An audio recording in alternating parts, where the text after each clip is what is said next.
জীবনসঙ্গী হিসাবে নির্দিষ্টভাবে কাউকে রবের কাছে চাওয়া কি জায়েজ? জীবনসঙ্গী হিসাবে নির্দিষ্টভাবে কাউকে রবের কাছে চাওয়া জায়েজ।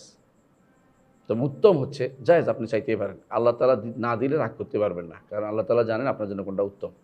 আপনি চাইতে পারেন, আল্লাহ অমুককে আমার স্ত্রী হিসেবে বানায় দেবো, অমুককে আমার স্বামী হিসেবে চাইতে পারেন আল্লাহর কাছে।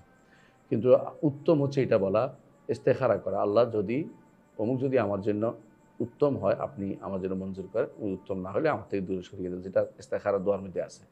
এটা হচ্ছে উত্তম।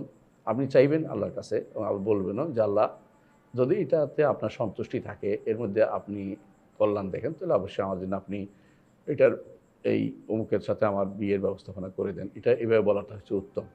আর এমনি যদি আপনি মনে করেন আপনার কাছে সব দিক দিয়ে ধারণা মনে হয়েছে অমুক সেরা, কোনো চাইতে পারবেন। এটা চাওয়া তো কোনো দূষণীয় না, কারণ এটা চাওয়ার জিনিস।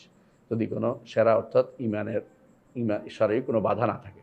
কিন্তু কোনো কাফের দেখে তারে জীবনসঙ্গী চাওয়া, অথবা কোনো বেনামাজি দেখে, অথবা মোনাফেক দেখে, মোলহেদ দেখে, জিন্দিক দেখে, দিন বিরোধী দেখে তাকে আপনি চাওয়া, জীবনসঙ্গী চাওয়া, এটা কখনো জায়েজ হবে না। কারণ আপনি জানেন যে সে শরিয়া বিরুদ্ধ, শরিয়া বিরুদ্ধে চাওয়া যায় না। চাইতে হলে শরিয়ত অনুমোদিত জিনিস চাইতে হয়। তাহলে আপনি এভাবে চাইতে পারবেন, ইনশাআল্লাহ কোনো সমস্যা নেই। কিন্তু উত্তম পদ্ধতি আপনাকে বলে দেওয়া হয়েছে। এটা হচ্ছে এটা চাওয়া যে, আল্লাহ অমুককে আমি পছন্দ করি, ভালোবাসি। আল্লাহ যদি ভালো হয়, যদি ওর সাথে জীবন নির্বাহ করা ভালো হয়, তাহলে আপনি আমার জন্য ব্যবস্থাপনা করে দেন। এটা আল্লাহর কাছে চাইতে পারবেন। এইভাবে চাইবেন। আর যদি খারাপ হয়, তাহলে আমাদের দূরে সরিয়ে দেন। ইস্তেখারা যে ব্যবস্থা, এই ব্যবহারটা উত্তম।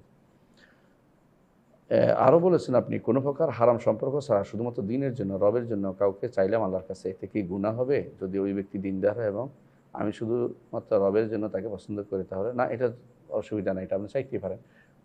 এটা চাওয়া জায়েজ আছে। কিন্তু আমরা যেভাবে বলছি সেভাবে বলাটা উত্তম।